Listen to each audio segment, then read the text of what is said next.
কারণ এই কলিযুগে একা একা ভগবত ভক্তি করা অনেক কঠিন, অনেক কঠিন। কিন্তু ঐক্যবদ্ধভাবে যখন আমরা ভগবত ভক্তি যখন স্বীকার করি, অনেক সহজ হয়ে যায় আমাদের জন্য। কিন্তু কয়েকটি জিনিস কিন্তু আমাদেরকে পিছিয়ে নিয়ে আসবে। সাধু হয়ে বেশি সাবধান হওয়া উচিত। কুন্তী দেবী তো ভগবানের কাছে প্রার্থনা করে বলেছেন, প্রভু এই এই বিষয়গুলো আমাদেরকে পিছিয়ে নিয়ে যায়। জন্ম, ঐশ্বর্য, শ্রুতা, শ্রীবীর, এই চারটে জিনিস কিন্তু আমাদের ভগবত ভক্তি থেকে অনেক দূরে সরিয়ে নিয়ে যাবে যদি এই চারটে জিনিসের অপব্যবহার হয়। প্রথম হচ্ছে জন্ম। কেউ যদি ভাবে আমি সম্ভ্রান্ত পরিবারে জন্মগ্রহণ করেছি, আমি ব্রাহ্মণ কুলে জন্মগ্রহণ করেছি, বা আমি অমুক কুলে জন্মগ্রহণ করেছি, তুমি আমাকে চেনো? আমার কোন পরিবারে জন্ম? কুল নিয়ে গর্ব, জাতি নিয়ে গর্ব। একটি হচ্ছে গর্ব, সেটা হচ্ছে অনুকূল গর্ব। আপনি কে? আমি ভগবানের দাস, এটাও একটা গর্ব। এটা শুদ্ধ অহংকার, একটা হচ্ছে মিথ্যা অহংকার। সেজন্য প্রভুপাদ সব সময় সর্বক্ষণ এই অহংকারকে ইংরেজিতে অনুবাদ করেছেন ফলস ইগো, মানে মিথ্যা অহংকার। কিন্তু একটা শুদ্ধ অহংকার আছে। আমরা বলি না, আমি ইস্কনের ভক্ত, আমি ভগবানের দাস, আমি গুরুদেবের দাস। আপনি কার কথা মেনে চলেন? আমি গুরুদেবের কথা মেনে চলি। এই কথাটা যদি বিনম্র চিত্তে প্রকাশ করা হয়, সেটা হচ্ছে শুদ্ধ অহংকার। মিথ্যা অহংকার কোনটি? জাতি। হ্যাঁ, ভগবান খাবে না মানে? আমি ব্রাহ্মণ কুলে জন্মগ্রহণ করেছি, ভগবান তুমি খাও। তুমি জানো আমার বাবাকে? তুমি জানো আমি কোন পরিবারে জন্মগ্রহণ করেছি? এই মনোভাব নিয়ে যখন আমরা সাধন ভজন করি, আমরা পিছিয়ে আসি। কারণ এই এই এই সব কিছুর কোনো গুরুত্ব থাকে না কৃষ্ণের কাছে। এটা গেল জন্ম। ঐশ্বর্য, ঐশ্বর্য নিয়ে একটি ঐশ্বর্য হচ্ছে টাকা পয়সা। ঐশ্বর্য তো শুধু টাকা পয়সার দ্বারা সীমিত না। কেউ ভালো গান গায়, সেটাও কিন্তু এক ধরনের ঐশ্বর্য। কেউ ভালো ক্লাস দেয়, সেটাও এক ধরনের ঐশ্বর্য। কেউ সুন্দর করে আঁকে, এটাও কিন্তু ঐশ্বর্য। কেউ সুন্দর রান্না করে, এটাও কিন্তু এক ধরনের ঐশ্বর্য। প্রতিভা হচ্ছে ঐশ্বর্যের একটি বিষয়। কোনো প্রতিভা নিয়ে অহংকার করা, টাকা পয়সা নিয়ে অহংকার করা, ঘর বাড়ি নিয়ে অহংকার করা, ভগবানের আশীর্বাদে এবং আমাদের কর্ম অনুসারে কোনো কিছু নিয়ে অত্যাধিক বা মিথ্যা অহংকার করা ভগবত ভক্তি থেকে আমাদেরকে অনেক পিছিয়ে নিয়ে যায়। জন্ম হলো, ঐশ্বর্য হলো, এবারে শ্রোতা। শ্রোতা মানে শিক্ষা।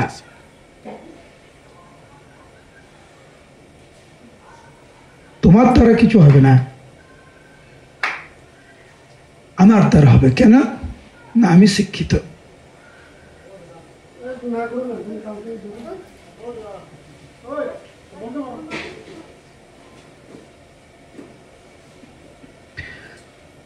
শ্রুত, শ্রুত মানে শিক্ষা।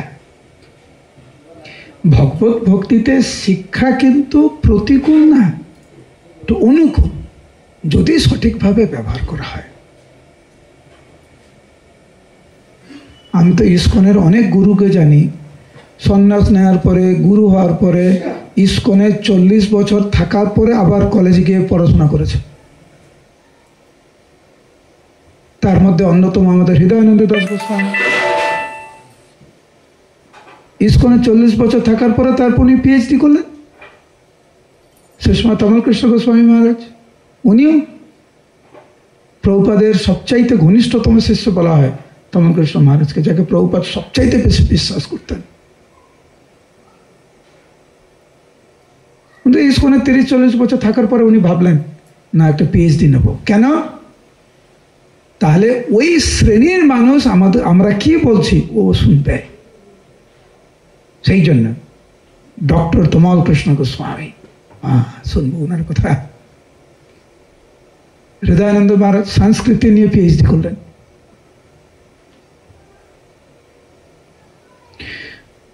শিক্ষা প্রতিকূল নয়, অনুকূল যদি আমরা সঠিকভাবে ব্যবহার করি। তাহলে জন্ম হলো, তারপরে ঐশ্বর্য, তারপরে শ্রুত, তারপরে শ্রী। শ্রী মানে দেখতে সুন্দর। ও আমি দেখতে সুন্দর। সৌন্দর্য কিন্তু কৃষ্ণ ভক্তিতে প্রতিকূল নয় যদি তা অনুকূল ভাবে ব্যবহার করা হয়। ভগবান একটু রূপ দিয়েছে, ঠিক আছে, এটা অহংকার নেই, কি আছে, ভগবানের সেবায়।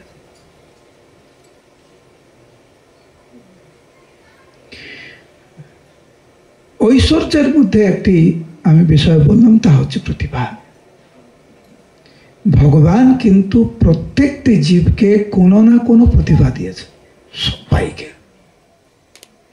এই বিশ্ব ব্রহ্মাণ্ডে এমন কোনো জীব নাই যে বলবে ভগবান আমাকে কিছু দেয়নি।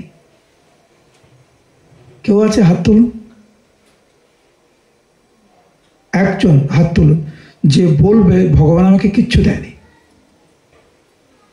কেউ নাই। কোনো ব্যক্তি যদি এরকম ভাব প্রকাশ করে ভগবান আমাকে কিছু দেয়নি, তো অকৃতজ্ঞ।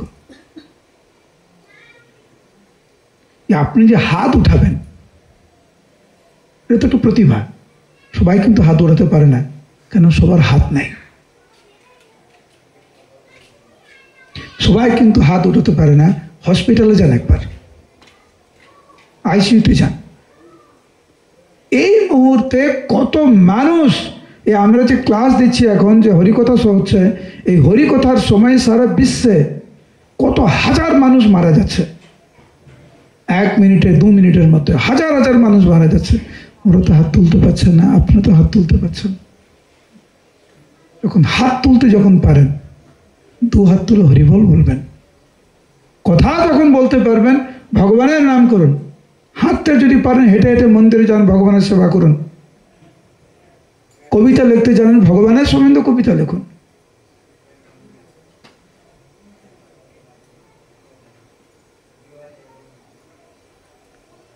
এই যে জন্ম, ঐশ্বর্য, শ্রুতা, শ্রীভীর, এটা কেবল ভগবানের উদ্দেশ্যেই নিবেদিত হওয়া উচিত।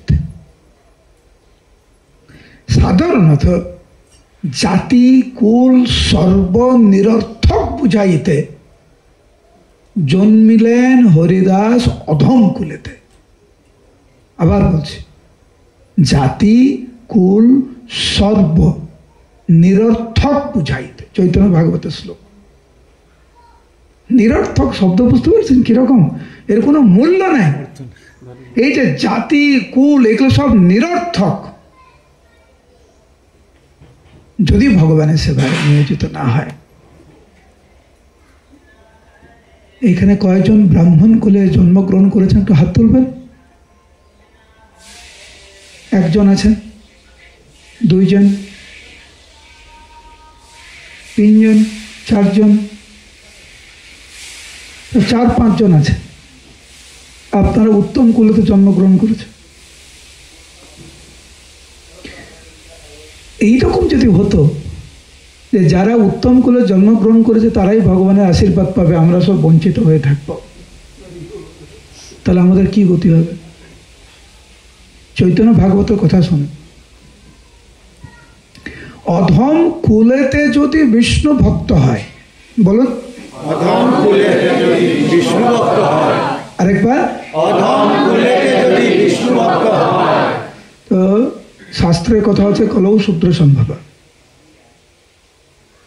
এখন কিছু মনে করবেন না, হাত জোড়ো করেই বলছি।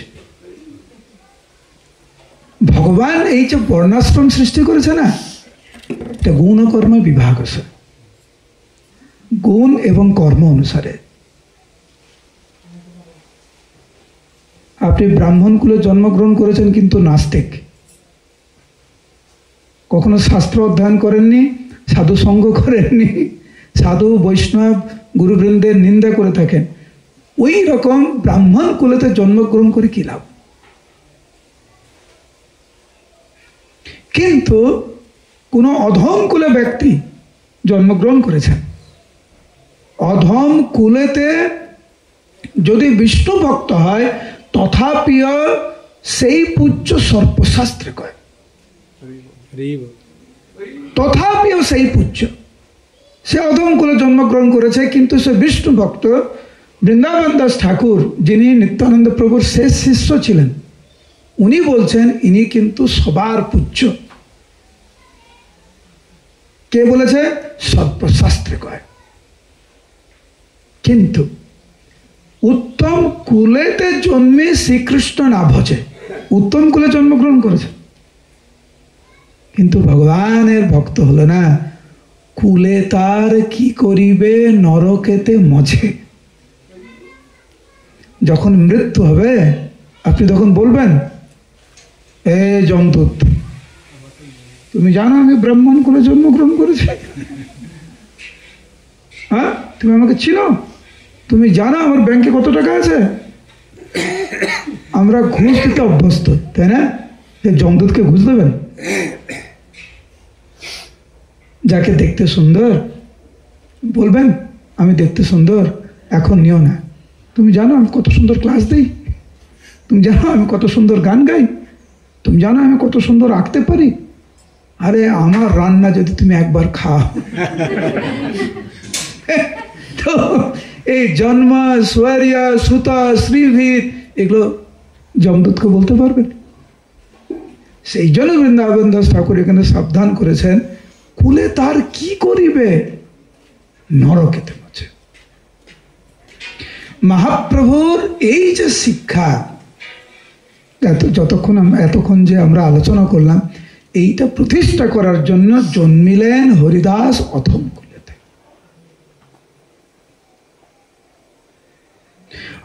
হরিদাস ঠাকুরকে কি পদবি দিয়েছেন মহাপ্রভু? নাম আচার্য হরিদাস ঠাকুর।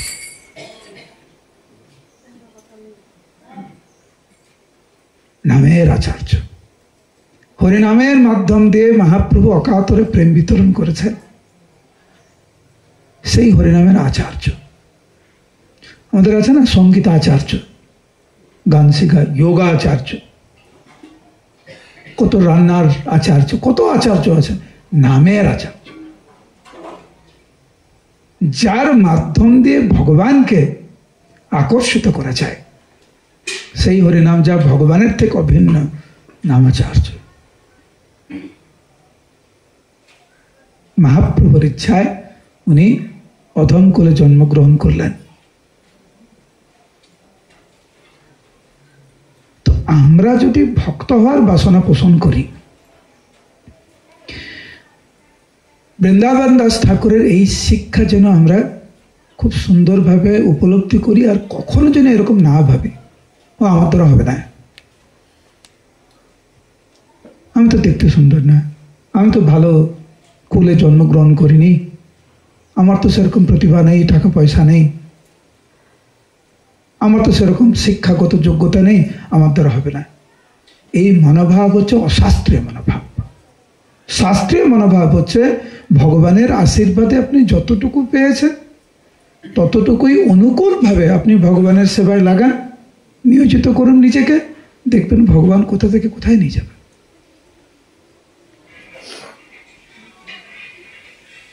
এটি হচ্ছে শাস্ত্রীয় সিদ্ধান্ত। এবং ভগবানের প্রতি অগাধ বিশ্বাস যেন আমাদের থাকে, ঠিক যেরকম হরিদাস ঠাকুরের ছিল।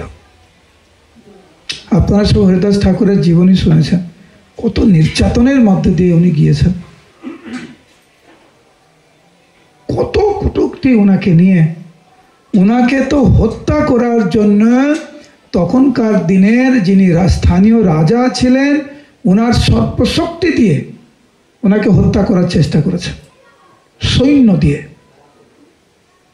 কিন্তু ভগবানের নামের প্রতি অকুট বিশ্বাস। এক্ষুনি যদি আপনাকে কেউ চিমটি কেটে দেয় না জোরে করে, অনেকের মুখ থেকে কৃষ্ণ নাম বেরোবে না। কি বেরোবে? কি বেরোবে? ও মা, ও বাবা বেরোবে। ভগবানের নাম সবার মুখ থেকে বেরোবে না। এখন থেকে আমাদেরকে অভ্যাস করতে হবে, সর্ব অবস্থায়, ভালো অবস্থায় কোনো ভালো কিছু আপনি প্রসাদ পেয়েছেন, বলতে পারেন ও কৃষ্ণ কত সুন্দর প্রসাদ। আর এটাও বলতে পারেন ও মা কি সুন্দর লাগছে তোমাকে, এটাও বলতে পারেন। এটাও বলতে পারেন হে কৃষ্ণ খুব সুন্দর সাজিয়েছে তোমাকে আজকের। সর্ব অবস্থায় প্রত্যেকটা পরিস্থিতিতে ভগবানের নাম করতে আমাদেরকে শিখতে হবে। কারণ যখনই ভগবানের নাম করবেন না, আপনার মানসিকভাবে আমরা কিন্তু স্বীকার করে নিই যাকে আমি ভালো বলছি ভগবানের আশীর্বাদে।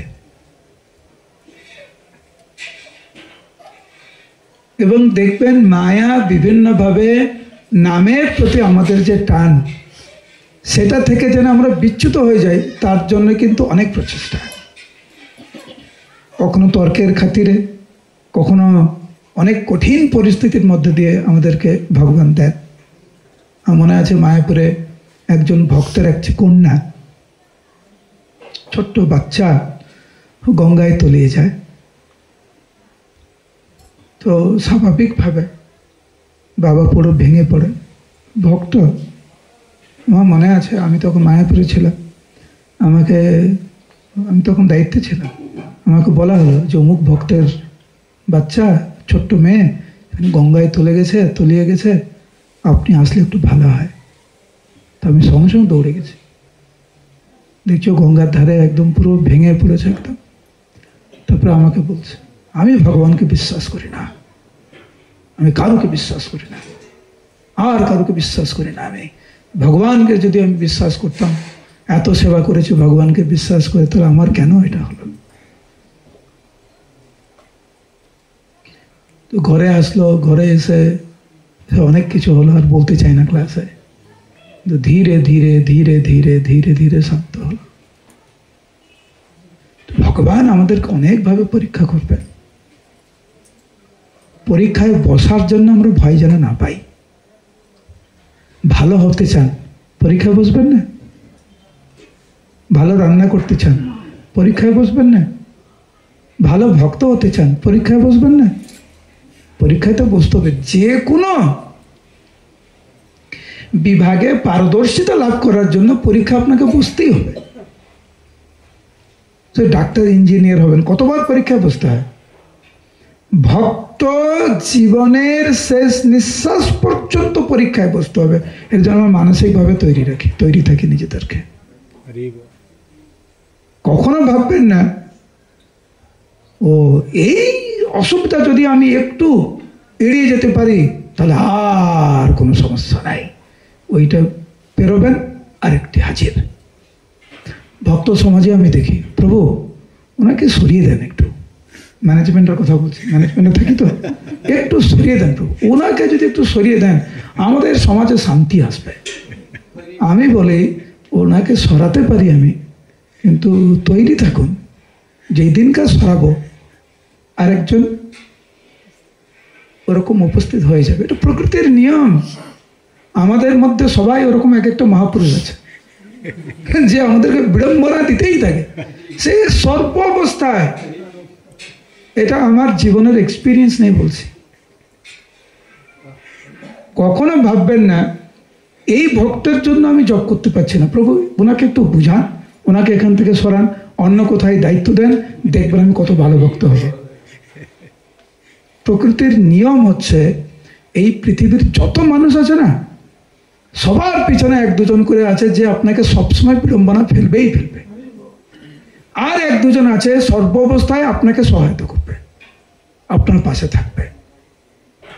আপনি একটু ভাবুন কোন দিকে মনোনিবেশ করবেন, যে আপনাকে বিড়ম্বনায় ফেলছে না যে আপনাকে সাহায্য করছে? কোন দিকে নজর দেবেন? যে আমাকে সাহায্য করছে তার দিকে নজর দেন। যে বিড়ম্বনায় ফেলছে তাকে সচেতন ভাবে ওর দিকে বেশি নজর দিও না, যদি ভালো ভক্ত হওয়ার ইচ্ছা থাকে। এখানে কেউ নেই যদি বলে সে মিথ্যা কথা বলছে, তো প্রকৃতির নিয়মের বিরুদ্ধে। যে প্রভু আমার সবাইকেই ভালো লাগে, কারোর সাথে আমার কোনো ভেদ নাই, সবাই মহাপ্রভুর আপনজন, সেই জন্য আমার কোনো অসুবিধা নেই, কারোকে নিয়ে অসুবিধা নেই। আমি কতবার দেখেছি দুইজন ভক্ত সমস্যা, দুইজনই আলাদা আলাদা করে আমার কাছে এসছে। দুইজনকে যখন সামনে বসাচ্ছে, এই ভক্ত বলছে প্রভু ইনাকে নিয়ে আমার কোনো সমস্যা নেই, ওই ভক্ত বলছে আমার এনাকে নিয়ে সমস্যা নেই। আমি তখন মনে মনে ভাবছি আমি কোথা থেকে আসলাম রে বাবা, ইনার সমস্যা নেই ওনার সমস্যা নেই, তাহলে আমি কেন আসলাম এখানে এই নাটকের মধ্যে। এরপরে বলা শুরু হলো, যেই বলা শুরু হলো আর শেষ হয় না, এর সম্বন্ধে বলতে থাকে ওর সম্বন্ধে বলতেই থাকে।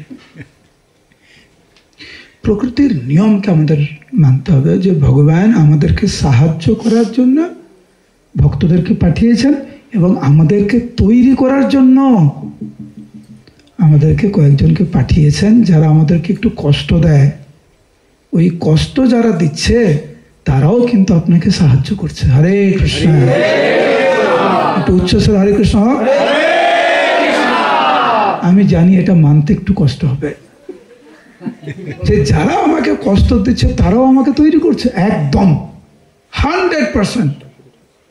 এর মধ্যে কোনো সন্দেহ নাই যে যারা আমাদেরকে কষ্ট দিচ্ছে তারা কিন্তু আমাদের ভিতর থেকে নিজেকে অনেক শক্ত করাচ্ছে, নিজেকে অনেক তৈরি করাচ্ছে। দেখবেন যখন এখানে নিশ্চয় সবাই সাইকেল চালাতে পারেন, আমি গুরুকুলে প্রথম সাইকেল চালানো শুরু করি, তো যে সাইকেল চালাতে চালাতে কতবার যে পড়েছি তার ঠিক নেই। আমার যিনি প্রিন্সিপাল ছিলেন উনি আমাকে বলতেন আজকে কবার পড়লে, আমি বলতাম এতবার পড়েছে, ভালো, তার মানে খুব তাড়াতাড়ি তুমি শিখে যাবে।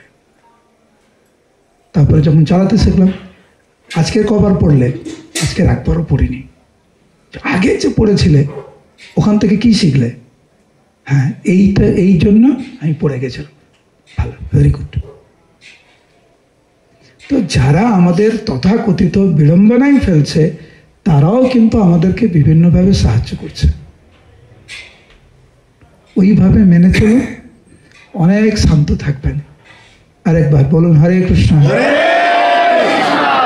তো হরিদাস ঠাকুরকে কতভাবে বিড়ম্বনায় ফেলানো হয়েছে, হত্যা করার চেষ্টা করা হয়েছে। আপনাদেরকে কে হত্যা করার চেষ্টা করছে যেহেতু আপনি হরিনাম করছেন বলে? কেউ না, উল্টো হয়। আমাদের প্রভুরা এসে বকা দেয়, হ্যাঁ ঠিক মতো জব করছে না, কেন ঠিক মতো জব করছেন?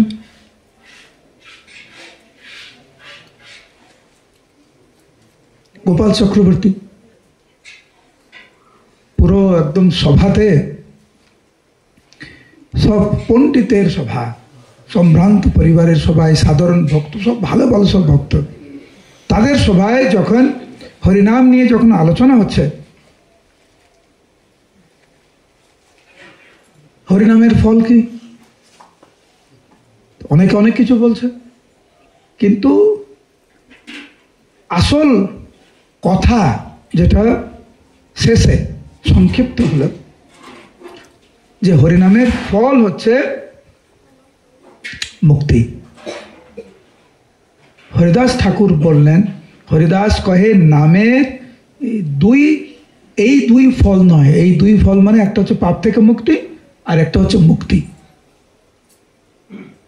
নামের ফল কৃষ্ণপদে প্রেম উপজায়, নামের প্রকৃত ফল হচ্ছে কৃষ্ণের চরণ কমলে পূর্ণরূপে আকর্ষণ এবং কৃষ্ণ প্রেম। আর এই যে পাপ নাশ, মুক্ত মানে মুক্তি পাওয়া, এগুলো সব আনুষঙ্গিক, এমনি এমনি আসবে। নামের প্রকৃত ফল হচ্ছে কৃষ্ণ প্রেম। তখন গোপাল চক্রবর্তী অত্যন্ত ক্রোধান্বিত হয়ে বললেন, সব ভাবুকের কথা, সব পাগল, তুমি আমাদেরকে সব বিপদগামী করছো, অশাস্ত্রীয় কথা এগুলো সব। নামের প্রকৃত ফল হচ্ছে পাপ নাশ, নামের প্রকৃত ফল হচ্ছে মুক্তি, এই সমস্ত কৃষ্ণ প্রেম এগুলো সব ভাবুকের কথা। হরিদাস ঠাকুর দৃঢ়ভাবে প্রতিষ্ঠিত করলেন। তখন গোপাল চক্রবর্তী তর্কের খাতিরে বললেন, যে বিপ্রকয়ে নামাভাসে যদি মুক্ত হয়, কারণ হরিদাস ঠাকুর বললেন যে মুক্তি হচ্ছে আনুষঙ্গিক। নাম আভাস, তিন স্তরের নাম আছে। একটা হচ্ছে নাম অপরাধ, বলুন আরেকবার, নামাভাস, শুদ্ধ নাম, এটা হচ্ছে 3 স্তর। আপনারা কোন স্তরে আছেন? আচ্ছা, একটু প্রশ্ন করি, দেখি ত্রিভঙ্গ প্রভু আপনাদের কেমন ট্রেনিং দিয়েছে। ঠিক আছে, ত্রিভঙ্গের দিকে তাকাবে না, ও এরকম করে দেবে, তখন হাত তুলবে না, তুমি হাত নাড়বে না। যারা এখানে জব করছেন, কারা কারা নাম অপরাধ স্তরে আছেন হাত তুলুন। ওকে, 1 জন, 2 জন, 3 জন, আচ্ছা 4-5 জন হাত উঠাচ্ছে, হাত নামে।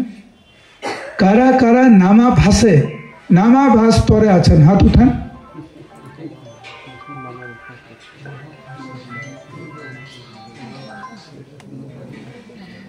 ওকে, শেষ প্রশ্ন, কারা কারা শুদ্ধ নাম স্তরে আছেন হাত উঠান। এখানে 2-3 জন শুদ্ধ নাম স্তরে রয়েছে, আর 4-5 জন নাম অপরাধ স্তরে রয়েছেন, আর 2-3 জন নামা শুদ্ধ নাম, মানে প্রত্যেকটা স্তরে কয়েকজন করে রয়েছে। বাকিরা কোন স্তরে? এই উত্তরটা ত্রিভঙ্গ প্রভু দিতে পারবে, কারণ এই উত্তরটা আমি দিতে পারবো না, কারণ আপনারা কেউ হাত উঠাচ্ছেন না। কোনো চতুর্থ কোনো স্তর আছে নাকি? হ্যাঁ ত্রিভঙ্গ প্রভু, হ্যাঁ আচ্ছা, এইবারে বলুন তো, কারা কারা মোবাইল স্তরে আছেন? হ্যাঁ, বেশিরভাগ আমরা মোবাইল স্তরে আছি। একটু বলি, যারা নামাভাস স্তরে হাত উঠিয়েছেন তাদের উদ্দেশ্য বলি, নামাভাস স্তর মানে পুরো মুক্ত পুরুষ।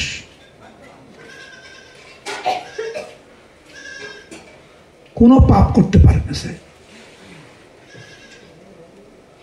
কখনো মিথ্যা কথা বলতে পারে না, তার দেহাত্ম বুদ্ধি নেই। এইবারে হাত তুলুন তো, কারা কারা নামাভাস স্তরে আছেন যারা হাত তুলেছিলেন।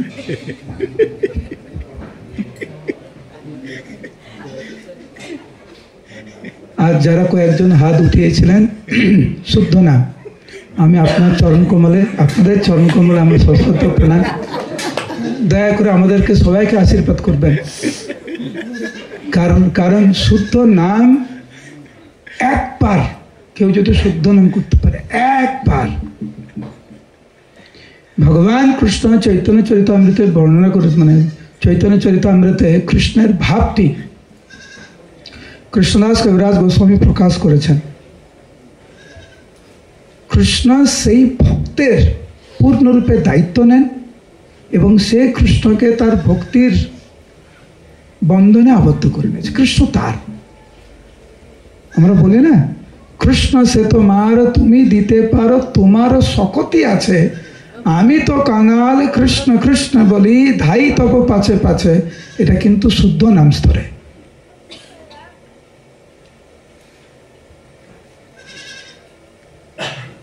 সাধারণত ভক্তি জীবনের প্রারম্ভে আমরা নাম অপরাধ স্তরে থাকি। আমি বলছি না যে আপনারা নাম অপরাধ স্তরে। আমি একটা ছোট্ট উদাহরণ দিতে পারি, নাম অপরাধ স্তর কাকে বলে। 10 নাম অপরাধ আছে, সেবা অপরাধ আছে, ধাম অপরাধ আছে। কোনো না কোনো ভাবে যদি আমরা ওই সমস্ত অপরাধ করে বসি, সবই হচ্ছে এই নাম অপরাধ স্তর। নাম অপরাধ স্তরে জপের সময় অন্যমনস্ক হয় মনটি, কারোর সাথে কথা বলতে ইচ্ছা হয়, মোবাইল দেখতে ইচ্ছা হয়, টিভি দেখি, সব কিছু করি, আবার জপও করি। সকাল থেকে রাত পর্যন্ত 16 মালা জপ করতে লেগে যায় আমাদের।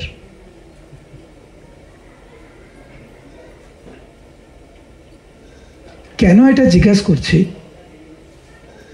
আমি যদি আমার স্তর না বুঝতে পারি, এগোবো কি করে? আমি যদি ভেবে বসে থাকি আমি শুদ্ধ নাম স্তরে রয়েছি, প্রথমত শুদ্ধ নাম যারা স্তরে রয়েছে তারা কোনোদিন বলে না আমরা শুদ্ধ নাম স্তরে। ভগবানের শুদ্ধ ভক্ত সর্বক্ষণ অত্যন্ত বিনয়, সে ভাবে আমার একটুও ভক্তি নেই। তার জ্বলন্ত উদাহরণ হচ্ছে মহাপ্রভু স্বয়ং। মহাপ্রভু গদাধর পণ্ডিতকে বলছেন, হে গদাধর, তুমি ছোটবেলা থেকে কৃষ্ণ ভক্তি পালন করছো, আমাকে দেখো না, আমার জীবন পুরো বৃথা, কৃষ্ণ প্রেমের লাশ মাত্র আমার নেই, কৃষ্ণ প্রেমের বিন্দু মাত্র আমার নেই, কৃষ্ণের প্রতি আমার কোনো আকর্ষণ নেই, নামের প্রতি আমার কোনো আকর্ষণ নেই। লাশ না লেস হবে, তাই না? লেস, আমি বললাম লাশ। হ্যাঁ, কৃষ্ণ ভক্তির লেস মাত্র নেই আমার। ভক্তের মানে ভাব। কিন্তু আমরা যে নাম অপরাধ স্তরে আছি, এইটা যদি আমরা স্বীকার করে নেই, তাহলে আমরা তাড়াতাড়ি অগ্রগতি লাভ করব। আপনি যদি ভাবেন যে আপনি মানে এই এলাকার সবচাইতে ভালো রাঁধুনি, আপনার মনে হবে কারো কাছে কি রান্না শিখি না, আপনি তো এলাকার সর্বশ্রেষ্ঠ, সবাই আপনার কাছে আসবে, আপনি কেন অন্য কাছে যাবেন? নাম অপরাধ স্তরে আমাদের ভুল ত্রুটি হয়, নামাভাস স্তরে সাধারণত ভুল ত্রুটি হয় না। নামাভাস স্তর অনেক উন্নত স্তর। নামাভাসে মুক্তি হয়, দেহাত্ম বুদ্ধি নাই, মুক্ত পুরুষ নামাভাস স্তরে। হরিদাস ঠাকুর বলছেন, তোমরা যে মুক্তির কথা বলছো এটা নামাভাস স্তরে হয়। গোপাল চক্রবর্তী বলছেন, এটা তো ভাবুকের মতো কথা বলছো, যদি না হয় আমি তোমার নাক কেটে দেবো, তবে তোমার নাক কাটি করহ নিশ্চয়। যদি তুমি বলছো, যেটা বলছো এটা যদি মিথ্যা হয়, তোমার নাক কেটে নেবো। হরিদাস ঠাকুর বিনম্র চিত্তে বলছে যে প্রভু, আপনাকে দয়া করে আমার নাক কাটতে লাগবে না, এত কষ্ট করতে লাগবে না। হরিদাস কহে, যদি নামাভাসে মুক্তি নয়, নামাভাসে যদি মুক্তি না হয়ে থাকে, তবে আমার নাক কাটি এই সমস্যা, আমি আমার নাক কেটে দেবো, তোমাকে এত কষ্ট করতে লাগবে না। নামের প্রতি যার বিশ্বাস নাই, সে কিন্তু অনেক ভয়ঙ্কর পরিস্থিতির মধ্যে রয়েছে। গোপাল চক্রবর্তীর ছিল না, আর সেই জন্য 3 দিন ভিতরে সে বিপ্রের কুষ্ঠ হইল। 3 দিনের ভিতরে সেই গোপাল চক্রবর্তীর কুষ্ঠ হলো, সারা গা পচে গেল, পুঁজ বেরোচ্ছে, পুরো দুর্গন্ধ, খসে খসে মাংস পড়ছে গোপাল চক্রবর্তীর। ওনার নাকটা ছিল খুব সুন্দর, পুরো পচে 3 দিনের মধ্যে নাকটা খসে পড়ে গেল। তো বৈষ্ণব অপরাধের ফল এবং নামের প্রতি অবজ্ঞার ফল। দেখিয়া সকল লোকের হইল চমৎকার, হরিদাসের প্রশংসে লোকে করি নমস্কার।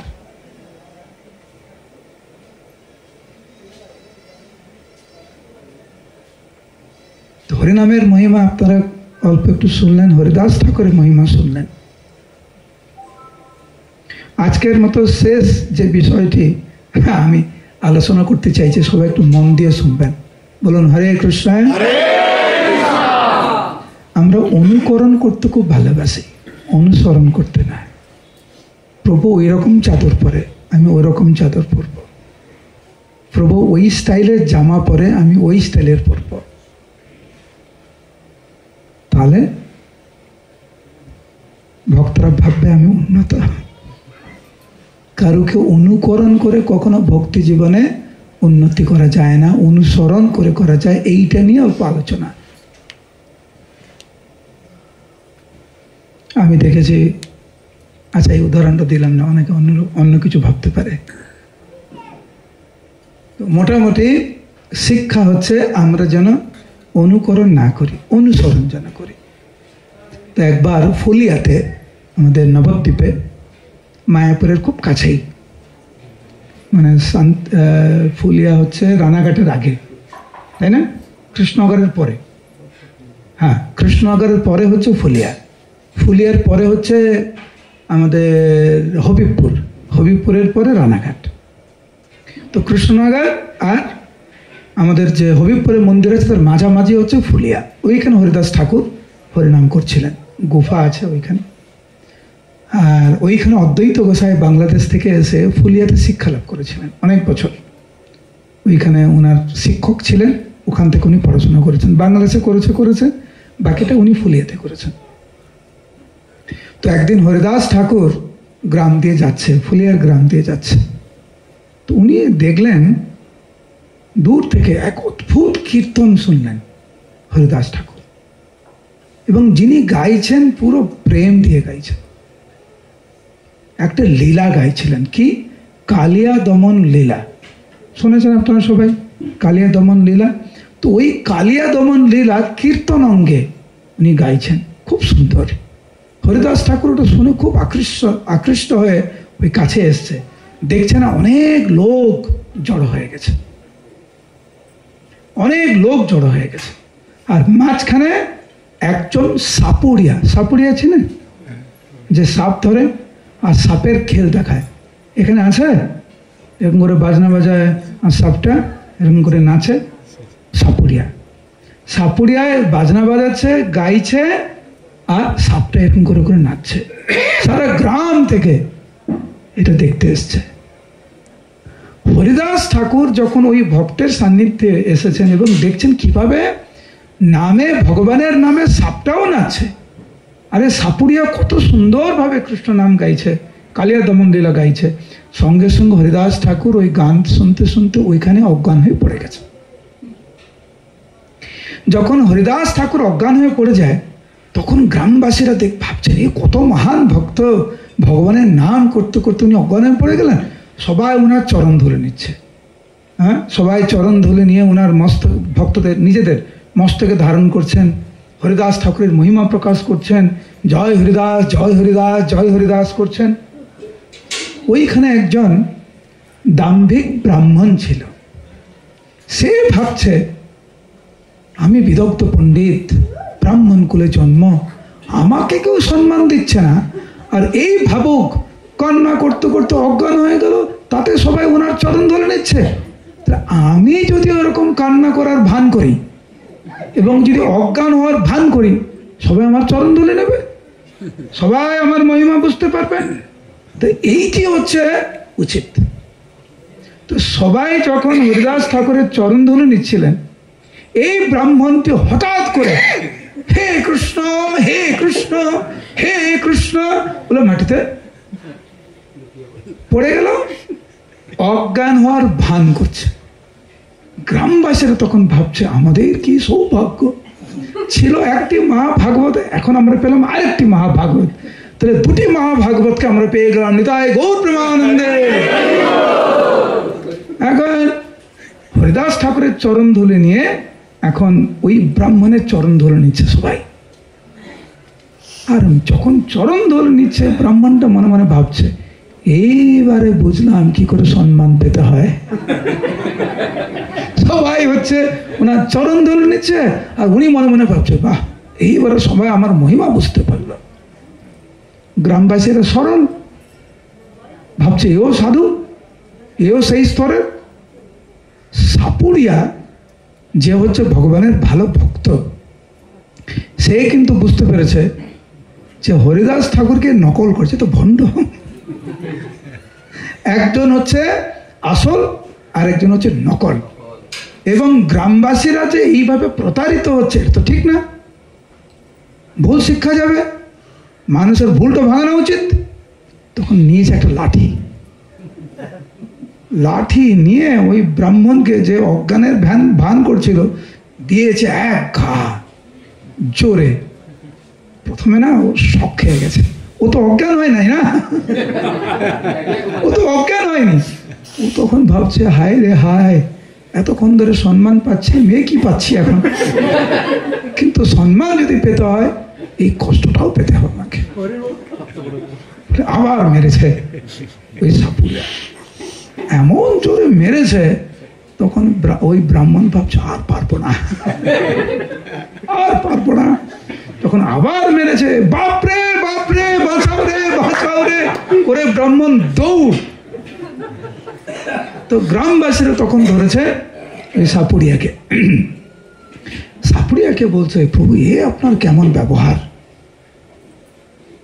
হরিদাস ঠাকুরকে আপনি প্রণাম করছেন, ওনার চরণ ধুলে নিলেন, আমরা সবাই ওনার চরণ ধুলে নিচ্ছি, আর আপনি আমাদেরকে বলছেন তোমাদের জীবন সার্থক এরকম বৈষ্ণবের চরণ ধুলে নিলে।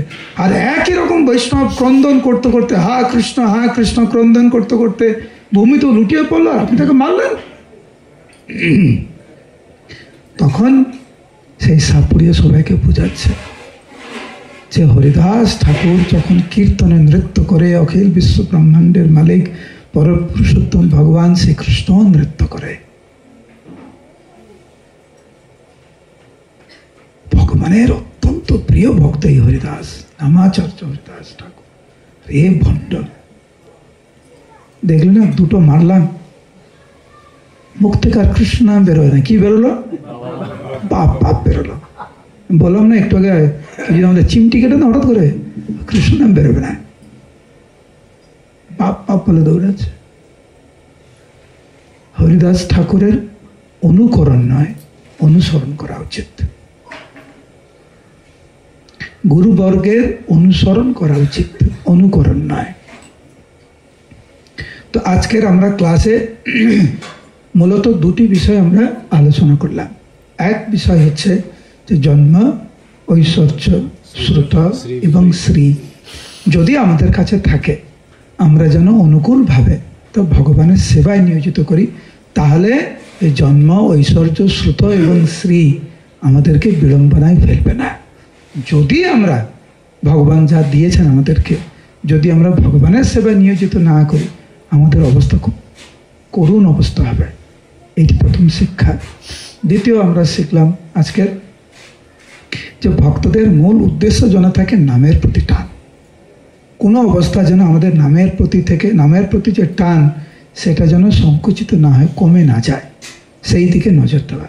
আর লাস্ট শেষে আমরা যেটা আলোচনা করলাম যে ভক্তদেরকে সাধুগুরু বৈষ্ণবের অনুসরণ করা উচিত, অনুকরণ নয়। হরে কৃষ্ণ কৃষ্ণ কৃষ্ণ হরে হরে, হরে রাম রাম রাম হরে হরে। ওকে, নিয়ে আসো হারমোনিয়ামটা দেওয়া এখানে, অনেক দেরি হয়ে গেছে।